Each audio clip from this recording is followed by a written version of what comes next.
Some years ago, I was going out with this guy. Briefly, I mean, I had just met him. So we'd been kicking it, I don't know, a month, maybe two, or something like that. And my dad died. So,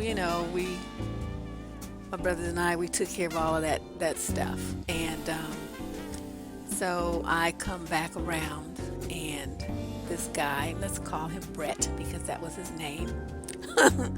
This clown comes to me and starts telling me what he had this song and dance. He's telling me about how he wants to go to court to get, visitation with his daughter and this and that and the other.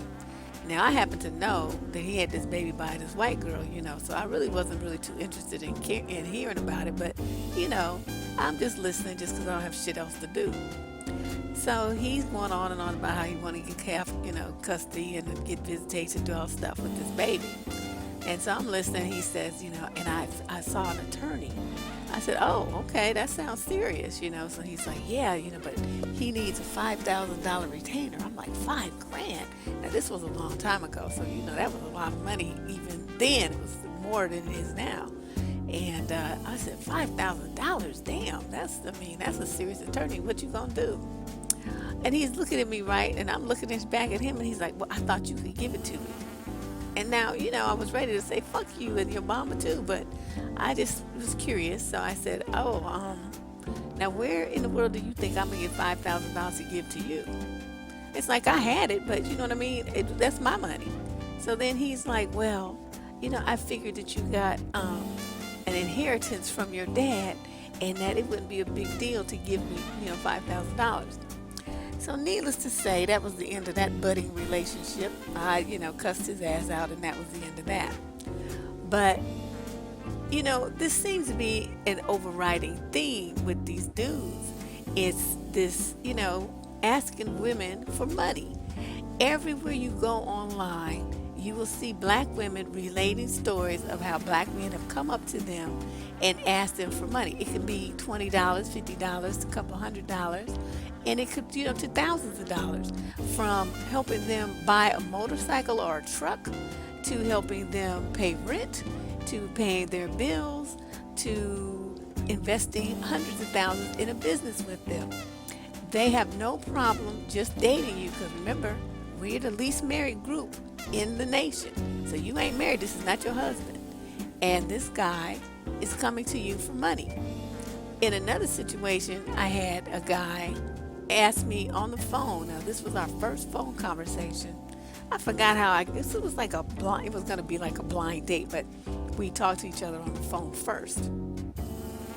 And this guy, he starts asking me, well, how much money do you have saved up? And pull the phone away, and I'm looking at the phone like, who the fuck is he thinking he's asking this question to? And I'm like, what? Because I had to make sure I heard right. And he's like, how much money do you have saved up? What kind of retirement plan do you have? And, what investments do you have? I said, why are you trying to be all up in my business like that? And he tells me, well, because one of the main reasons that relationships break up is because of money. And I'm sitting there thinking, but I don't have a relationship with you. We've exchanged like 15 minutes of time on the telephone. Just this one time. I mean, what? But I found out after that a lot of women, sisters will tell information like that to men. And I found out because I did a poll on Facebook and on my blog. And I asked, if a man asked you about your financial resources, would you tell him the answer? And I was shocked at how many, more than half of the sisters said, well, yeah, if he asked me, I would tell him.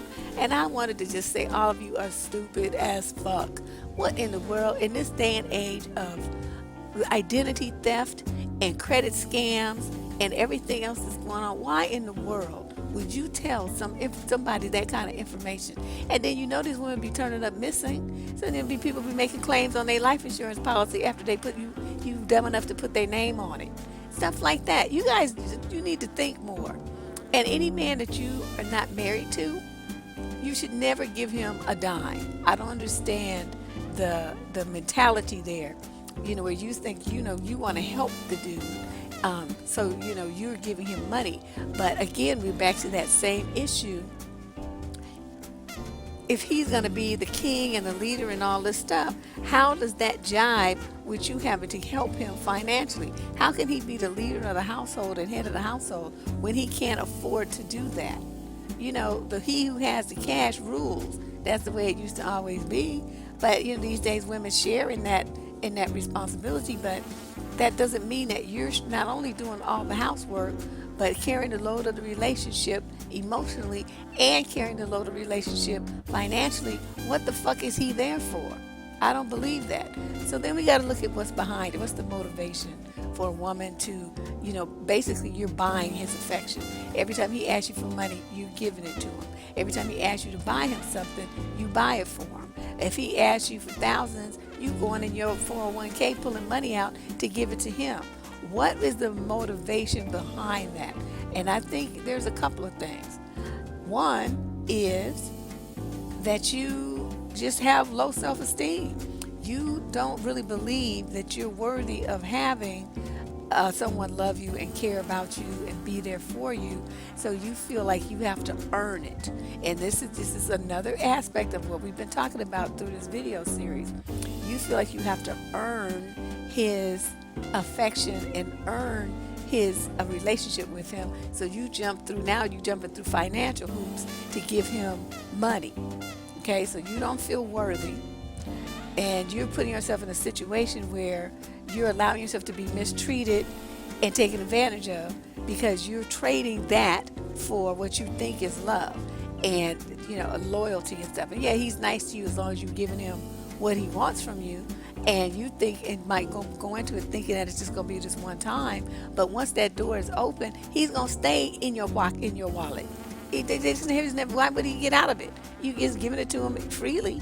So what would be his motivation to stand on his own if you just always give him money? Okay. Then the second reason why I think women fall prey to this game is you are afraid to be alone. And we talked about this in another video as well. The sisters who are so terrified of being single that they would pretty much do anything in the world to keep a guy around. And again, this one is, you're basically paying him. You're like being pimped. You're like the sugar mama to keep this man around. So you're giving him money and providing opportunities for him to use you by, telling him what you have. If he didn't know that you had all this stuff, then he wouldn't be asking you for nothing. Y'all talk too much. He doesn't need to know how much money you make. He doesn't need to see any of your paycheck stubs. He doesn't need to look in your bank balance. He don't need to see your ATM receipts. Nothing. He doesn't need to know anything about what you do financially because he's not your husband. You don't owe him anything along those lines. Any kind of information about your personal finances. Another reason that you guys might give them money is you think that by doing this, you're gonna, I don't know, what's the word? What's am I trying to say? I don't know, buy his loyalty, I guess is about the best way to put it. You think that by giving him this money or doing all the stuff for him financially, that he will not hurt you, that he won't reject you, that he'll feel that you are important enough to him that, you'll be in a relationship with him for a long time. That's what you guys seem to think. And it's kind of really interesting. A lot of the women who, maybe are older, not so attractive, overweight or something, I know those kind of things may impact your self-esteem. I'm not stupid. But there has to be something that you have to do, which is raise your self-esteem up through therapy, counseling groups, individual one-on-one, something. Because you can't put yourself continually in a position where guys are hurting you and then where you're going to end up in debt or struggling financially because you tried to help some man. Because a real man would not ask a woman for money. A real man would go, if he really needed some resources, for a temporary emergency, whatever, he would go to another dude to get it. His daddy, his brother, some of his friends. He would rather die than ask a woman for money. And a man who really loves you is not ever going to do that, because it just makes him feel unworthy. It feels like to a guy who's really about, protecting and providing for his woman, if he has to go and she has to provide for him, that trying to changes the dynamics for him, and he feels like less than a man. So he's never gonna do that. He wants her to see him always as the best man that he can be. That's important to him. His love is demonstrated through, that kind of service to her. So even if he needed money, like I'm saying, he would not get it from her. He would get it from some other dude. But you guys have these chumps around asking you for money all the time, and you think that that's okay. You think, well, that's my man, and I have to help him. He needs me, and you have this whole thing twisted up in your head to think that that's what you're supposed to be doing, taking care of a grown man like a child. The other thing that you might be thinking too is that quite possibly that he is on your level. I mean, he's obviously, if he really needs money all the time like that, the dude is a loser. He's a loser, and he is a financial mismanager. And a woman who is in line with that might feel that that's her equal. So that would mean that you think of yourself as a loser and a financial mismanager as well. And that's a possibility. I don't know. You'd have to pick from the list to see which one of these things that I just rattled off actually apply to you. But in any case, you should not be giving a dude money, nor should you be investing in anything with a man you're not married to. I remember hearing this story about a woman who was living with this guy. I mean, they had lived together for like 20 years, had a couple of kids, the whole nine. They weren't married though. And she moved into a house that he had, and she was, putting money into the house, decorating the house up, buying furniture for the house, the whole thing. And they lived there, together, like a family.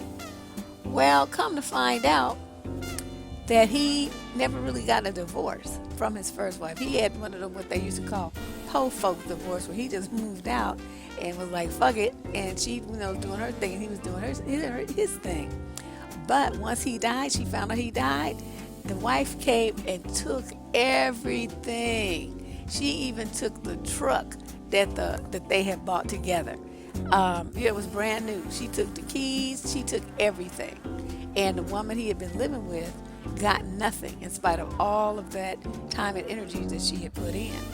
So I tell you that story to just remind you that if you are not married to a man, unless you have like legal documentation for property division and titles of homes and things like that, if you have not handled your business affairs legally, then you're going to be up shit creek. You're going to be like on Judge Joe Brown and the People's Court and all that stuff, on one of them people up there crying about how somebody took advantage of you. Because with real property, even if you had the property before the person moves in, it was your house, unless that house is fully paid off before that person moves in, if they come into the house and start doing anything to improve the house, then if you guys split up, they can demand half. Did you know that? Unless you have them sign a quit claim deed, they can get half of your house. So y'all better be thinking, you need to be a little bit more financially savvy. Also, if you guys are going to go and say you want to buy a house together, which I do not recommend, but I know people are dumb, and so they do dumb shit. So here you go with this boyfriend of the week, and y'all going to invest in something. You're going to buy a vehicle, you're going to buy a house, condo, whatever it is you're going to buy together. What you look at, there's two ways to own property. There's something called joint tenants, and there's tenants in common. Now, I know about this because my dad was a real estate investor in San Francisco. That's how we made our money as a family. Tenants in common is you own the property and you can decide, pretty much who gets what percentage of it if something should happen to you, or you just decide to sell it off, whatever. They get a designated percentage of the property.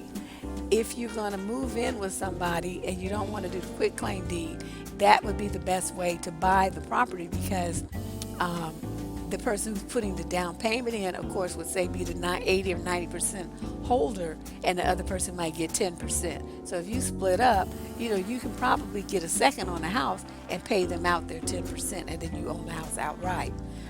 Or you might have the money in your 401k. You know what I mean? It just depends on what your financial situation is. If you have to own property with somebody, that is how I would recommend that you do it.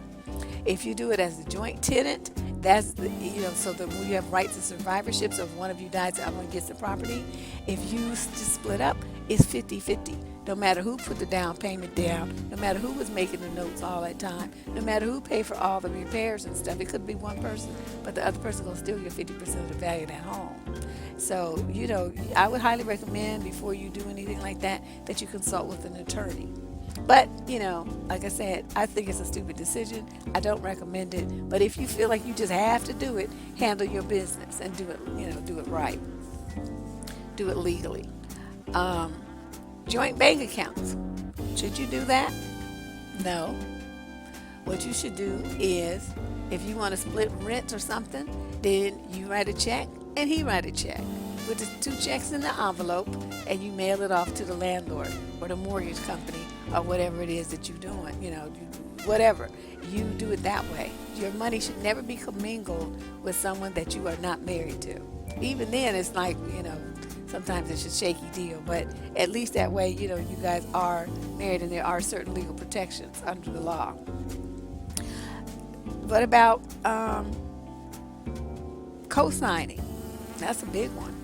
Sisters, brothers will come up and they'll be like, oh, babe, my credit's kind of messed up from my divorce, so I need you to co-sign on this mortgage for maybe on this rental agreement for me, or co-sign on this credit card, or co-sign on this car loan. Okay, then they don't pay it, right? Then you on the hook to pay it. That's what co-signing means.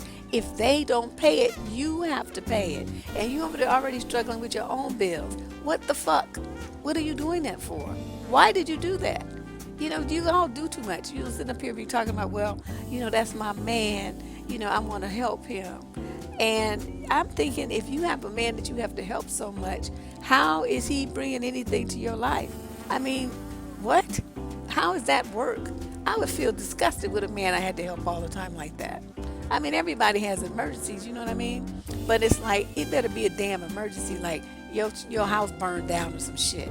I'm talking some serious emergency, not, because you want to buy a motorcycle and you trying to tap into my wallet for a $4,000 or $5,000 down payment. No, your ass can take the bus and drive whatever it is you driving now. Get an Uber. I don't know what to tell you, but I'm not giving no man no money like that. That's just not going to happen. Now, what about, some of these women have lines of credit at their bank.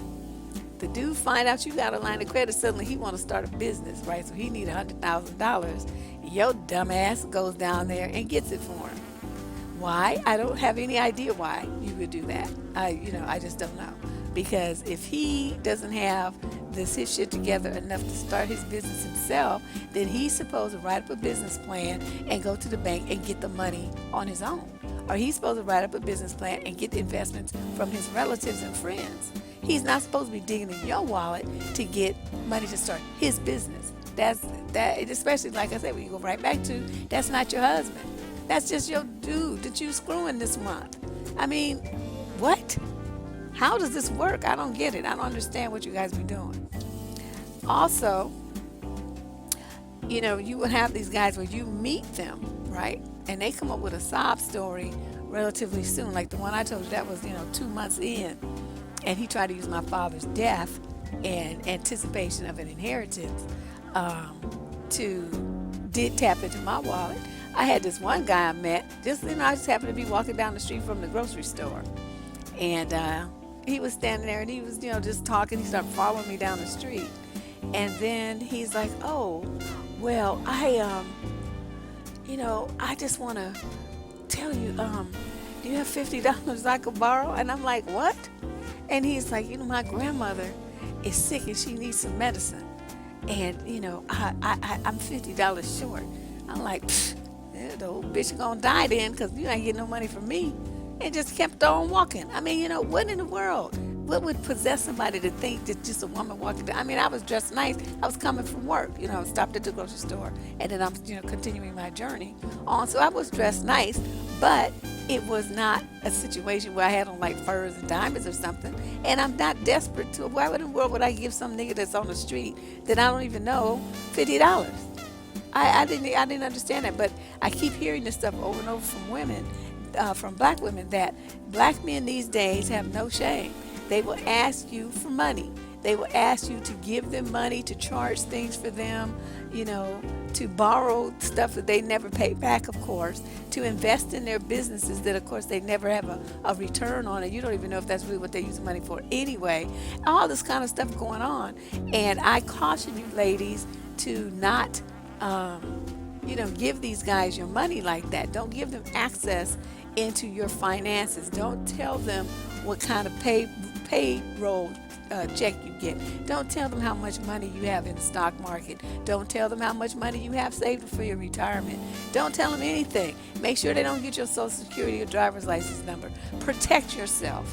These are some really interesting times that we're living in, and people manipulating you with their deadbeat asses, trying to get in your pocket, to bring for themselves to come up with this belief that, since black women are more educated and making more money, that they have the right to ask these things of you. This is a problem. So you guys gotta be more wise and stop thinking that because a man asks you, because you fucking him or whatever, that you owe him this kind of support. You don't. You need to fix your lips and say no. Do not let a man manipulate you like that. Because and you can't be afraid of losing the relationship that you have either. That's the other thing. A lot of women will give in because they're afraid of what will happen if they don't. They're afraid that the guy will leave and that the relationship will come to an end. And I'm saying, if your relationship hinges upon you giving him money, then you don't really have a relationship at all anyway. So that should be anything that you're afraid of losing. A guy who you say no to, who hits you with that, you was a wife, that's not wife material. That's not how a wife should, potential wife should be with her potential husband, blah, blah, blah. Hit you with that shit too, to try to guilt you into jumping through the marriage, jumping after that marriage on a carrot that we talked about the other day. And they try to, guilt trip and manipulate you into giving them money with that little carrot. Don't fall for it, because if he really, really believes that, then again, you don't have a relationship with that particular individual. You got to be smarter than that. And please don't be one of those women who, like I said, responded to my survey saying that they would tell a man anything about their credit history, their savings and investments and payroll, anything, any financial question he had, simply because he asked. I don't understand that mindset at all. There is no way in hell that you should have some man you just fucking all up in your business like that. I don't understand what you are thinking. But hopefully, this will kind of give you an idea of what you shouldn't do. You don't be like these women getting took. I had a friend who got took for 10 grand from a dude. He took her money and went back to Nigeria with it. People have gotten their kids taken and held kind of ransom, and the dude threatens to take them to another country, or it actually does, and unless the woman gives him all this money, and then he'll bring the kids back. All kinds of stuff, all kind of scams that they run to get access to your credit, and use your credit cards and get money out your bank accounts. So you can't put their name on anything. Don't get joint credit cards with them. Don't let them, don't add their name to your accounts in any way, shape, or form. Don't add their name to your mortgage. And if they should want to move in with you, you want to do that. Make sure they sign a quit claim deed before you even give them a key to the front door. So, handle your shit, keep your business to yourself, and make sure to protect your assets that you've worked so hard for. Having good dick and then having good sense don't seem to really go hand in hand for a lot of sisters, and that, it's kind of a problem. But, you can't mix the two up. You got to keep your business straight from your sex life, okay? Deborah Cooper from survivingdating.com, signing out.